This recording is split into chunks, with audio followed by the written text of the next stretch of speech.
Hey everyone, welcome back to Crypto Cash. Thanks again for joining me here. Hope you're having an amazing day. Taking another look here at Cardano. Of course, seeing what's going on. It's actually very, very good news here. We are still tentatively above the 20-day set moving average. A lot of other coins can't say that right now. We're ascending positively, so really looking at some exciting stuff here for ADA. So what we'll do is we'll take a look at some liquidation data and kind of figure out what's going on in the back end there, and then work our way down. Quickly to note, congrats to our community members here for some phenomenal profits. Super happy to hear it worked out well for you. We just took a Bitcoin long position here and took profit in roughly about 2 hours there. Only 11%, but that was just an 11x trade, right? So we're not getting too crazy with our leverage, just looking good there. Same thing with our Premium Plus group. We got a nice scalp there for Solana, and then previously as well, Ethereum, Matic, and another Avalanche trade. Okay, so again, good stuff there. Congrats to our community members for that. Obviously, there's a lot more other trades that we're looking to take profit on, but for right now, we want to see if this coin might be worth getting into. The thing we got to recognize, though, just keep this in mind, our average volume is slowly tapering off, okay? As we continue to maintain below this moving average, we can expect the price to do so as well. Doesn't mean we can't still break this level, just we need a lot more volume to get there, okay? So let's talk about volume and liquidation here levels. What we're going to look at just really quick is the heavy concentration of liquidation at this 4-cent mark. Sorry, 40 cents.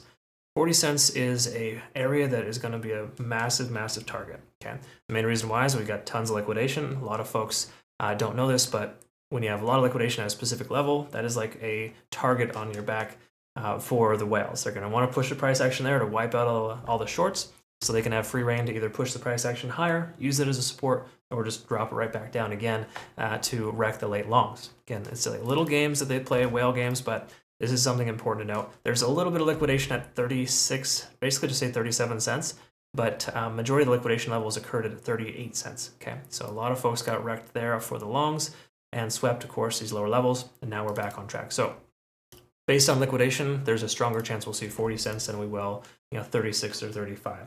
All right, just based on that simple estimate there. Again, we can kind of see this here, right about as high as 41 cents. There are still liquidation levels present. Noting a couple of things here, we can kind of double check. We're above 50, below 70 on the RSI. That's perfect. Money flow index is generally high. And again, this is a lag here on 14 days, so you got to keep in mind with it coming up here. It basically just means the last 7 days of trading, we have more volume than the previous 7 days, okay? Again, that's generally what it's telling us, that we've averaged ourselves out to have more volume in the last 14 days. And that's a positive sign. If we look at the 4 hour, we'll see a different story altogether, but we're still diverging on the MACD here. So not super convinced this is going to just ramp right through there, but we can say that there's a strong resistance at 39.5, which is important to note. Let's take a quick look at the 4 hour and see if there's anything that's kind of obvious that we want to recognize here, okay? So taking a look here, of course, we got that resistance at about 39.5. We got a strong amount of volume. Let's go ahead and zoom out a little bit here. We can see the most amount of volume right about 37.5. That's a decent amount of support. In fact, the price bounced off that volume support here recently when we hit a 9 on TD sequential, and the price recovered. Okay, Bitcoin, keep in mind, Bitcoin's trending closer to 38,000 right now. Again, we took that long from 37.4 to 37.9 and just took profit on that. And in that regard, we can understand and estimate that 38,000 will be a resistance level for Bitcoin, but we could very well break through that. You should probably watch my Bitcoin video from today to kind of double check and know what I'm talking about there, but Bitcoin's looking pretty strong. This coin's also looking pretty good here. We got a MACD convergence on the horizon. Mind you, it hasn't fully converged yet, but we're up over 50 in the RSI. Quite a few coins are seeing the same behavior. Extremely low money flow index, price breaking up over 50 on the RSI. These are bullish signs here. Okay? I know it seems counterintuitive, right? Oh, wait, what do you mean? Money's flowing out of the coin and that's bullish?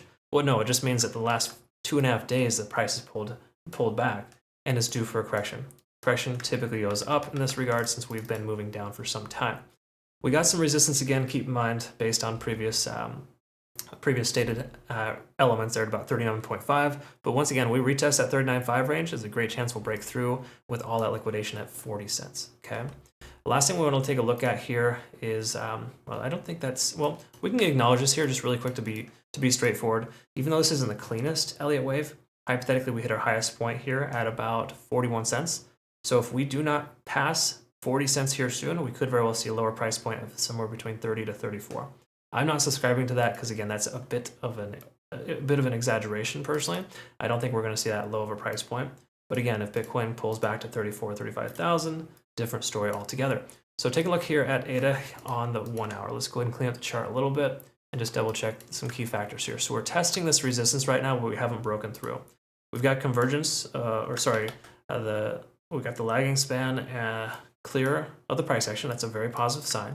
We got the convergence here as well with the conversion line. That's definitely above there, but we haven't broken above the cloud yet. Okay, so it's important to recognize that we're not completely out of the woods yet, but we're getting close. So to me, if we can close right at just say 38.5, 38.4 at the end of today's trading day, we'll naturally be above the cloud. Just say we go sideways here, and then we have that potential to bounce off that trend line, and more importantly, the upper or lower lead on the cloud. Okay. So again, those are positive contributing factors. We got a lot of good things going here. So in truth, when you are trying to take a trade, you're looking for reasons not to take trades, right? That's typically what you do. You try to find reasons not to take a trade, and so far we've found definitely more reasons to consider a long position than to consider a short. If you have a short open right now, you might want to be careful and having taken profit by now, because again, Bitcoin does look like it wants to break 38,000, and if so, we could very well be in a situation where a lot of alts will surge. So just be mindful of that. Yeah, so again, market's looking pretty decent right now. Definitely a solid choice here for a long position versus a short. Just again, low leverage, low position size. If you're going to use high leverage, I insist on extremely low position sizing. That way you don't get wrecked. The price turns around, because there's no guarantees in this market. Okay.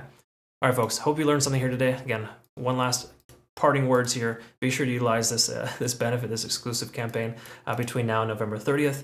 If you use my link to register, you get a free $20 credit there towards your trading futures. Be sure to check that out. Phenomenal exchange, no KYC, no VPN. Link down below for that. We have a good rest of your day. We'll see you in the next one. Take care.